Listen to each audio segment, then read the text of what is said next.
Orang ramai diminta tidak terpengaruh dengan kabar angin. Kononnya polis telah melakukan sekatan jalan raya tidak membenarkan orang ramai keluar rumah. Menteri Kanan Keselamatan Datuk Seri Ismail Sabri Yaakob berkata, pengumuman rasmi berhubung langkah terbaru kerajaan dalam menangani COVID-19 akan diumumkan esok. Jangan bimbang kalau esok akan ada pengumuman.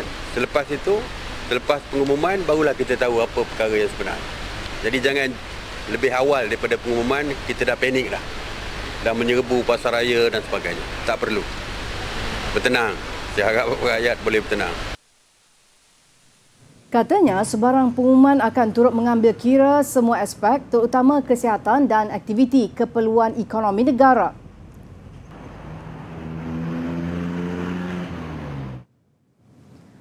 Kerajaan berdepan kesukaran untuk menampung keperluan pesakit di hospital sekiranya kes positif COVID-19 mencecah lebih 5,000 kes sehari. Kini kerajaan berusaha sedaya upaya untuk mengurangkan kes dari terus meningkat ke tahap itu. Ada kebimbangan dari segi katil tu. Kita takut katil tidak mencukupi. Itu yang kita membimbangkan kita. Setakat hari ini mungkin setakat ni boleh kita tampung lagi. Walaupun kes dah mencecah 2,000 lebih 3,000. Tapi kalau 5,000, 8,000 sehari memang agak sukar untuk menampung keperluan tersebut, ya. Tapi belum sampai ke tahap itu lagi. Jadi sebelum sampai ke tahap tersebut, maka tanggungjawab kita untuk pastikan tidak sampai ke tahap tersebut. Jadi sebab itu saya kata, kalau semua rakyat bekerjasama membantu kerajaan, mematuhi setiap SOP yang dikeluarkan, insya-Allah kita mampu untuk melandaikan dari segi graf. Datuk Seri Ismail Sabri ditemui pada majlis penyerahan barang bantuan kepada mangsa banjir di Kem Pengkalan Cepa, Kelantan. Turut hadir Panglima Tentera Darat Jeneral Tan Sri Zamrus Muhammad Zain. Ketua Pengarah Kesihatan Tan Sri Dr. Noor Hisham Abdullah berkata, kes baru COVID-19 mungkin meruncing dengan unjuran 8,000 kes sehari pada minggu ketiga Mac depan sekiranya nilai kebolehjangkitan melepasi kadar 1.2.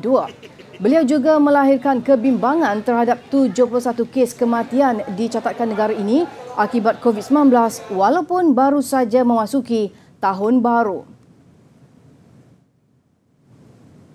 Baik, tidak perlu melakukan pembelian panik kerana bekalan barangan keperluan mencukupi serta mampu untuk menampung keperluan secara berterusan. Nasihat itu diberi Menteri Perdagangan Dalam Negeri dan Hal Ehwal Pengguna Datuk Seri Alexander Nathalinggi berikutan wujud situasi pembelian panik di beberapa kawasan di negara ini. Susulan pengumuman khas Perdana Menteri Tan Sri Muhyiddin Yassin esok berhubung situasi semasa jangkitan COVID-19. Dalam satu kenyataan, beliau berkata situasi pembelian panik tidak sepatutnya berlaku berikutan hasil pemantauan anggota penguatkuasa mendapati bekalan barangan di semua sektor peruncitan mencukupi. Hasil pemantauan juga mendapati semua premis perniagaan di peringkat pengilang, pemborong dan peruncit masih beroperasi seperti biasa. Ia membabitkan barangan seperti gula, minyak masak, tepung gandum, beras, roti putih dan susu tepung. Justru rakyat dinasihati mengelak pembelian panik kerana ia boleh memberi kesan terhadap kekurangan bekalan barangan keperluan di dalam pasaran.